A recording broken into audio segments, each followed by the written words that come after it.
চাঁপাইনবাবগঞ্জ পৌরসভার mayor, councillor ও কর্মকর্তা-কর্মচারীদের বিরুদ্ধে শুদ্ধি অভিযান কর্মসূচি পালন করেছে বৈষম্য বিরোধী আন্দোলনের শিক্ষার্থীরা।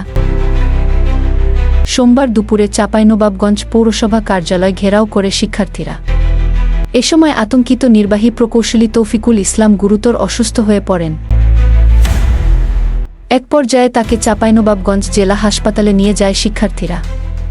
এদিকে চাঁপাইনবাবগঞ্জ পৌরসভার মেয়র মুখলেসুর রহমান ও কাউন্সিলররা উপস্থিত না থাকায় শিক্ষার্থীরা পৌরসভার নির্বাহী কর্মকর্তা মামুন অর রশিদ এবং হিসাবরক্ষণ কর্মকর্তা আহসান হাবিবকে অনিয়ম এবং দুর্নীতির বিষয়ে জিজ্ঞাসাবাদ করেন। পরে তারা আন্দোলনকারী শিক্ষার্থীদের চাপে পদত্যাগ করেন।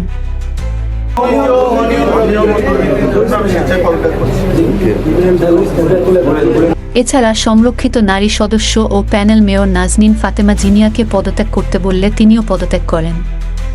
১.৫ ঘণ্টা ব্যাপী চলা অভিযানে ১.৫ শতাধিক শিক্ষার্থী অংশ নেয়। এ সময় শিক্ষার্থীরা বলেন, বিনা ভোটের অবৈধ সভাপতি ছিল, তিনি স্বেচ্ছায় পদত্যাগ করেছেন। এদের পৃষ্ঠপোষকতার কারণে আপনারা দেখেছেন ১৫ তারিখ তারা পৌরসভার খরচে বিভিন্ন জায়গায় পতাকা বের হওয়ার দুঃসাহস দেখিয়েছে এবং ছাত্র জনতার এখনও তারা বুঝতে পারেনি, সুবুদ্ধ উদয় হয়নি।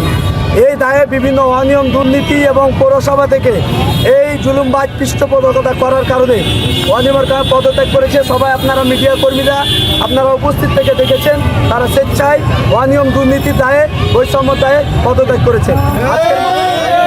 এবং চাঁপাইনবাবগঞ্জ জেলার যতগুলা DC, SP, passport office, medical থেকে শুরু করে যত যে জায়গায় অনিয়ম, দুর্নীতি, বৈষম্য আছে, এই যে পৌরসভা থেকে শুরু করে বিদ্যুৎ অফিসের যে অনিয়মগুলা, টাকা উড়ে চলে যায় জনগণের, ছাত্র সমাজ জানে, সবগুলা সংস্কার হবে।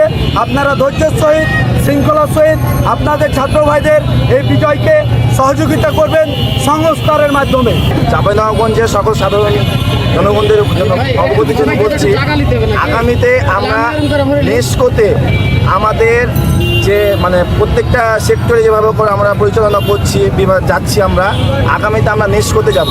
নেস্কোকে সাবধান করতে যাই। আপনারা যদি এখনই সাবধান হয়ে যান তাহলে আপনাদের জন্য ভালো, আর যদি ছাত্র সমাজ সেখানে যায় আপনাদের জন্য ভালো হবে না। আপনারা যত তাড়াতাড়ি পারেন আপনারা আপনাদের পদক্ষেপটা নেন।